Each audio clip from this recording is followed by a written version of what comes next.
ഇപ്പൊ ഇവിടെ Zumba dance കളിപ്പിച്ച സ്കൂളിലെ കുട്ടികളെ ഈ ഒരു വേദിയിലെ പറയേണ്ടതുണ്ട്. സൂംബ ഡാൻസ്, ആ സൂംബ ഡാൻസ് എന്തിനാ? പിണറായി വിജയന്റെ ഒട്ടനവധി കാര്യങ്ങൾ ഈ രാജ്യത്ത് ചർച്ചയിൽ നിന്ന് മാറ്റപ്പെടണം. അതിന് കുട്ടികളെ കൊണ്ട് സൂംബ ഡാൻസ് കളിപ്പിച്ച സൂംബ ഡാൻസ് കളിപ്പിച്ചതിന് ഞങ്ങളതിനല്ല. കളിച്ചോളി കളിച്ചോളി. ശിവൻകുട്ടിന്റെ മക്കളോ പിണറായിന്റെ പേരക്കുട്ടികളോ സൂംബ ഡാൻസ് അല്ല, ഈ സാബ ഡാൻസ് കളിച്ചാലോ ഞങ്ങളതിനല്ല. പിണറായി വിജയൻ കളിക്കുക. പക്ഷെ വേറൊരാളോട് കളിക്കാൻ പറയാൻ ഈ പിണറായി വിജയനും ശിവൻകുട്ടി ആയിട്ടില്ല എന്നാ ഞങ്ങൾക്ക് പറയാനുള്ളത്. ഇന്നത്തെ വരെ ഇതെന്താ കണ്ടെത്തില്ലറിയോ? MSFന്റെ കുട്ടികൾ കോളേജിൽ തട്ടമിട്ട് ഡാൻസ് കളിക്കുന്ന പോസ്റ്റില്ല, അതുപോലെ ലീഗിന്റെ പരിപാടിയിൽ വനിതാ ലീഗ് കളിക്കുന്ന പോസ്റ്റില്ല. അതല്ല ഇവിടെ പ്രശ്നം. ഇവിടെ മുസ്ലിം പെൺകുട്ടികളോ താത്താരോ ഡാൻസ് കളിക്കുന്നില്ല എന്നല്ല നിങ്ങൾ പറഞ്ഞേ.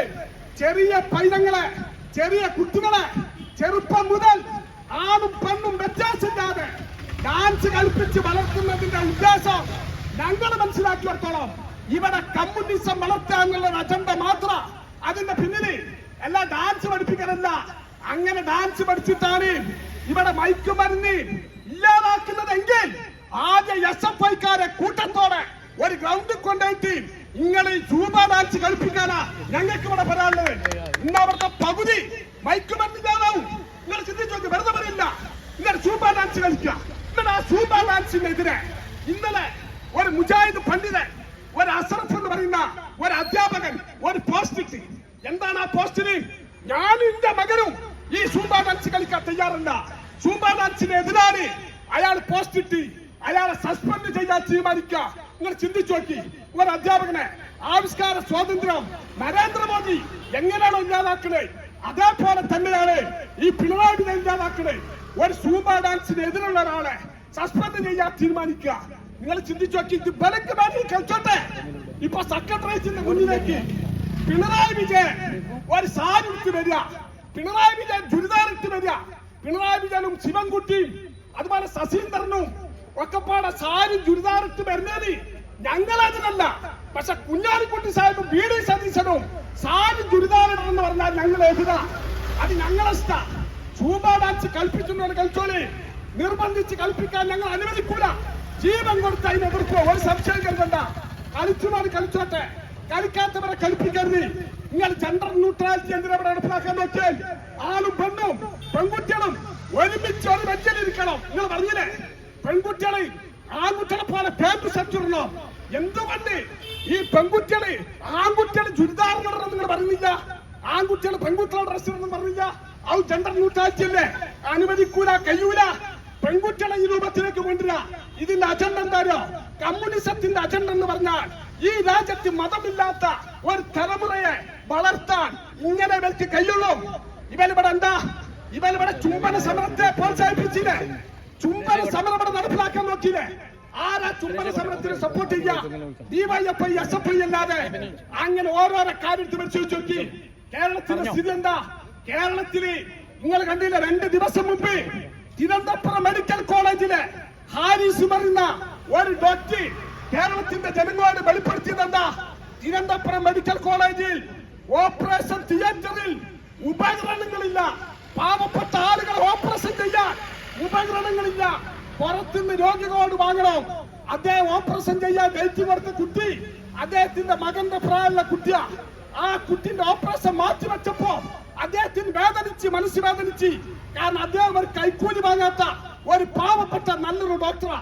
ആ ഡോക്ടർ പ്രതികരിച്ചപ്പോ ഈ രാജ്യത്തെ മുഴുവൻ ജനങ്ങളും അദ്ദേഹത്തെ സപ്പോർട്ട് ചെയ്തില്ലേ? CPMന്റെ നേതാക്കന്മാർ പിണറായി വിജയൻ എന്താ പറഞ്ഞേ? ഇത് നല്ലൊരു കേരള, ഈ കേരളത്തിന്റെ ആരോഗ്യ വകുപ്പിനെ തരം താഴ്ത്തി കാണിച്ചെന്ന് പറഞ്ഞ അദ്ദേഹത്തിനെ പുച്ഛിച്ച് തല്ല. നിങ്ങൾ ചിന്തിച്ചു നോക്കി, ഒരു ഡോക്ടർ എല്ലാ വഴികളും തേടി വീണ ജോർജിന്റെ മന്ത്രിന്റെ ഓഫീസുകൾ കയറി ഇറങ്ങി, സകല ഓഫീസുകളുടെ മുന്നിൽ കയറി ഇറങ്ങി.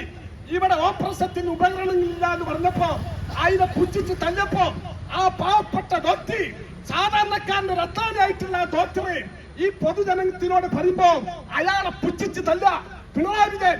നിങ്ങൾ ചിന്തിച്ചു നോക്കി, അതിനെതിരെയുള്ള പോരാട്ടമാണ് നടന്നുകൊണ്ടിരിക്കുന്നത്. അതുപോലെ തന്നെ നിങ്ങൾ ചിന്തിച്ചു നോക്കി, ഇവര് പൈസ ഇല്ലാന്നാ പറഞ്ഞത്. ഈ സകല തമ്മാടിത്തുമ്പര് ചെയ്യും, നിങ്ങളുടെ പണം ഇല്ലാന്നാ പറഞ്ഞത്. നിങ്ങൾ കണ്ടില്ല വയനാട്ടില്, അതുകൂടി ഞാൻ പറഞ്ഞ പ്രസംഗം അവസാനിപ്പിക്കുക. വയനാട്ടില് പാവപ്പെട്ട 450ഓളം കുടുംബങ്ങളെ കേരള മറ്റേ വെള്ളപ്പൊക്കത്തിൽ വീട് നശിച്ചില്ലേ? 750 കോടി റുപ്യ ഇവിടുത്തെ പാവപ്പെട്ടവര് ഈ പിണറായി വിജയന്റെ ഖജനാവിലേക്ക് പിരിവ് നടത്തി കൊടുത്തിട്ടില്ലേ? ആ പൈസ ഈ സമയം വരെ ആ പാവങ്ങൾക്ക് കൊടുത്തണം. വീടില്ലാതെ നട്ടം തിരിയ, ഒരു വാടക കൊടുക്ക 9,000 റുപ്യക്ക് കളക്ടറേറ്റിൽ കയറി ഇറങ്ങുക, ആത്മഹത്യ ഭീഷണി മുഴക്കേണ്ട ഗതികേട് വരിക. നിങ്ങൾ ചിന്തിച്ചു നോക്കി, എന്തിനാ ഈ പൈസ? ഓൾക്ക് പിരിച്ച പൈസ ആ വയനാട്ടുകാർക്ക് കൊടുക്കണം. സഖാ പിണറായി വിജയൻ, ഇങ്ങനത്തെ പുട്ടടിച്ച് തിന്നു നടക്കാനുള്ളതല്ല. ആ പാവങ്ങളുടെ പൈസ അവർക്ക് കൊടുക്കണം, വയനാട്ടിൽ ആളുകൾക്ക് കൊടുക്കണം. ഞങ്ങളെ കണ്ടുപഠിക്കുക മുസ്ലിം ലീഗ് 34 കോടി റുപ്യ പിരിച്ച് 104 വീടിന് ഞങ്ങളതാ അവിടെ തറക്കല്ലിട്ടിന് വീടിന്റെ പണി തുടങ്ങി. ഒടുക്കങ്ങളെ ഒരു സർക്കാരല്ല, ഒരു പാർട്ടിയ 691 കുടുംബങ്ങൾക്ക് 15,000 റുപ്യ ഞങ്ങൾ അവിടെ പന്തല് കെട്ടി വിതരണം നടത്തി.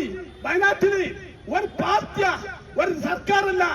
4 ജീപ്പ് കൊടുത്ത്, ഓട്ടോറിക്ഷ കൊടുത്ത്, ഇങ്ങനെ ഞങ്ങൾ വീടെടുത്ത് കൊടുക്കണേ. ആ 450 105 ആക്കി ഞങ്ങൾ വീടെടുത്ത് കൊടുക്കും. ആ 750 റുപ്യ പിരിച്ച നിങ്ങൾ വീടെടുത്ത് കൊടുക്കി. പാവങ്ങളുടെ പൈസ കത്തി മുടിച്ച് പെണ്ണുങ്ങളും കുട്ടികളും വരുമാനവും നക്കി തിന്നുന്ന ഒരു സർക്കാരാണ് കേരളം ഭരിച്ചുകൊണ്ടിരിക്കുന്നത്.